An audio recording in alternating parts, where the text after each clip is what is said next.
आपला सह्याद्री न्यूज आवाज जनसामान्यांचा मध्ये आपले स्वागत आहे। ताज्या घडामोडी पाहण्यासाठी आत्ताच आपल्या चॅनलला लाईक करा आणि सबस्क्राइब करा। संदीपराव, तुम्ही आज जुन्नर पोलीस स्टेशनला आलात, काय नेमकी तक्रार तुमची आहे, काय घडलं? काल रात्री मी जुन्नरवरून माझ्या घरी जात असताना आपटाळे गावामध्ये तर सर्वप्रथम एका अज्ञात महिलेचा मला फोन आला। तर म्हटले का तुम्ही बातम्या करता, मग जुन्नरमध्ये गाया कापल्या जातात त्याच्या बातम्या तुम्ही का करत नाही? म्हटलं पोलिसांनी आम्हाला माहिती दिली तर आम्ही बातमी करू। तर ती बाई जरा एकेरी भाषेमध्ये बोलायला लागलं आणि आवाजाचं जरा खरखर झालं, ती भाषा थोडी दमदाटीची होती। तर म्हटलं असेल कोणाचा फोन वगैरे काय।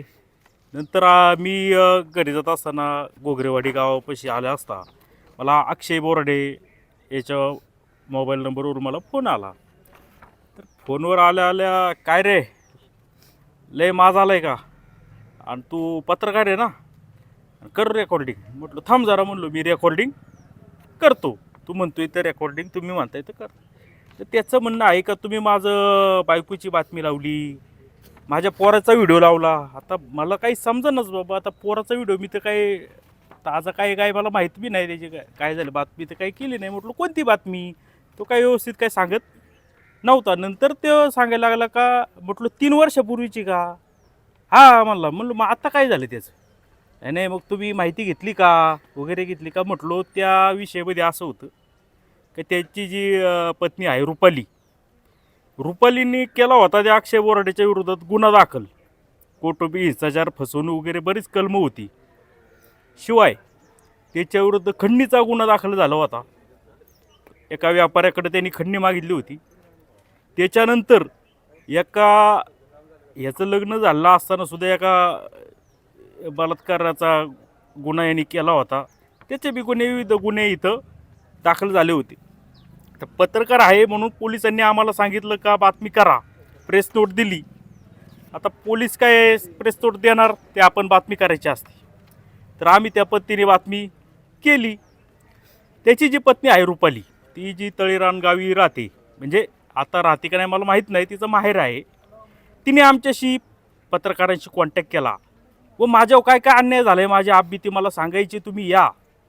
त्यासाठी तिने स्वतःहून बोलावलं। तर आम्हाला तिचं घरं माहीत नाही, काहीच नाही। गेलो आम्ही तिथं, तर तिचे वडील आले आम्हाला न्यायला, आणि तिथं मी काय त्या बाईचा काय व्हिडिओ काढला नाही।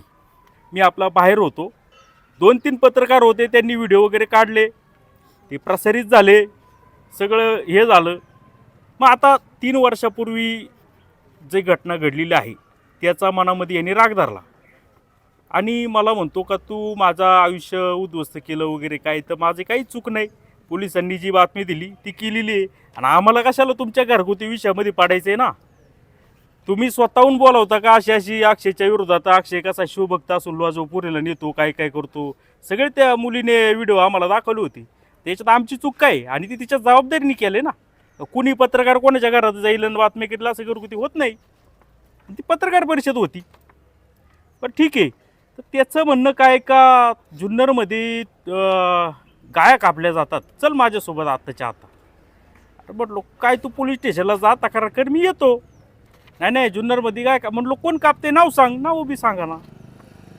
आणि त्याची बोलण्याची पद्धत जे आहे ते सगळे दारू पिलेला आहे, तो 100% मी सांगतो का तो दारू पिलेलाच होता।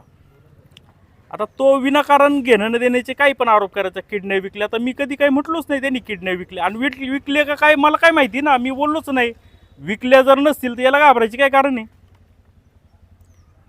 तर इकडं खर्च झाला, तुम्ही माझ्या घरी नाही आले नवरात्रीला, आणि माझ्या घरी तुम्ही गणपतीला नाही आले। अरे बघ कशाला यायचं तुझ्या घरी गणपतीला ना? मग तो रुसलाय का? कारण बुवा रुसायचं, गणपतीला आलो नाही बुवा त्याच्या घरी म्हणून रुसलाय काय?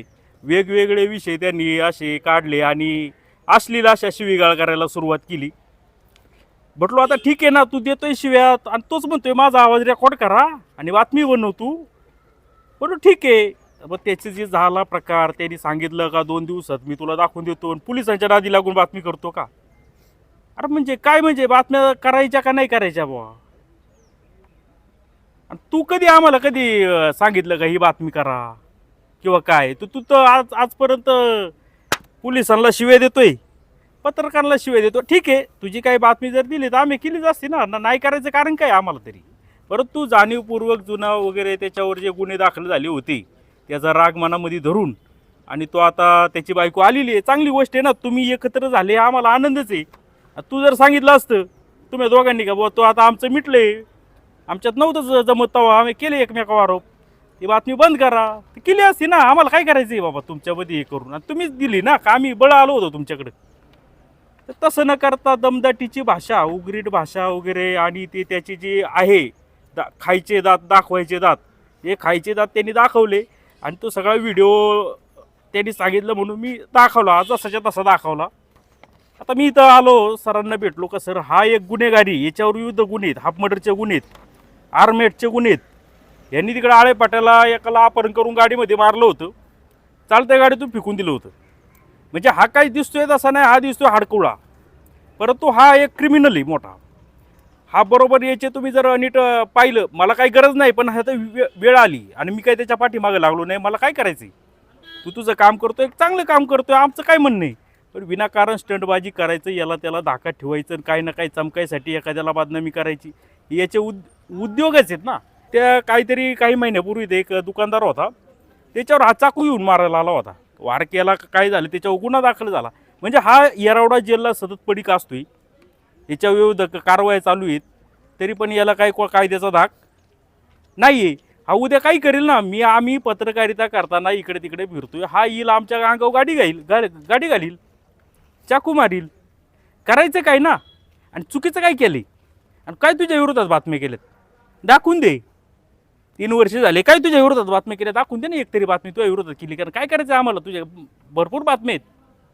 मग अशा पद्धतीचं तो हे करतोय. त्यामुळं आम्ही पोलीस निरीक्षक किरण अवचर साहेब त्यांना भेटलो आणि त्यांना सांगितलं का बाबा साहेब असं असं झालं आहे, तुम्ही हे बघा, हे रेकॉर्डिंग आहे, हे पुरावा आहे.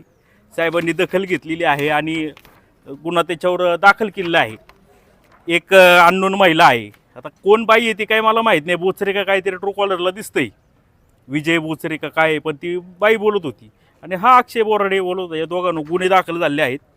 माझी पोलीस प्रशासनाला हात जोडून विनंती आहे का साहेब, हा जो आहे क्रिमिनल, याला त्वरित पकडा आणि याला योग्य ते शासन करा. काय याला फरकच पडत नाही जेलमध्ये गेला काय, असं काहीतरी एक त्याला धडा शिकवा.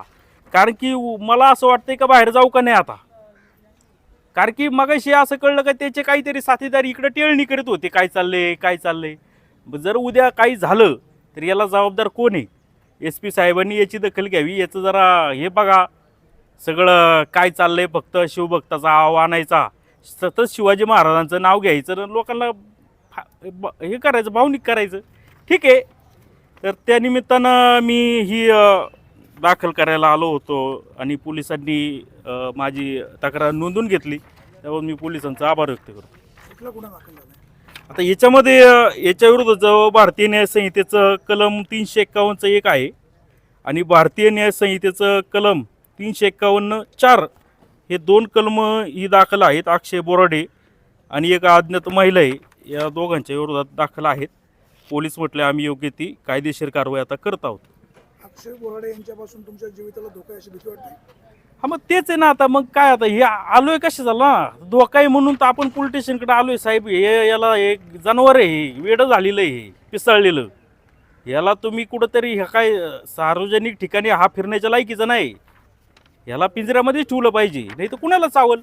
आणि याला फिकीर नाही आहे कुणाची, काय बोलतोय त्याला पोलीस पण नाही आहे, पोलिसांची भीती राहिली नाही, कुणाचीच भीती राहिली नाही. मोकाट आहे हे, मोकाट कुठंतरी याला पायबंद घालणं गरजेचं आहे, एवढं असं आमचं म्हणणं आहे.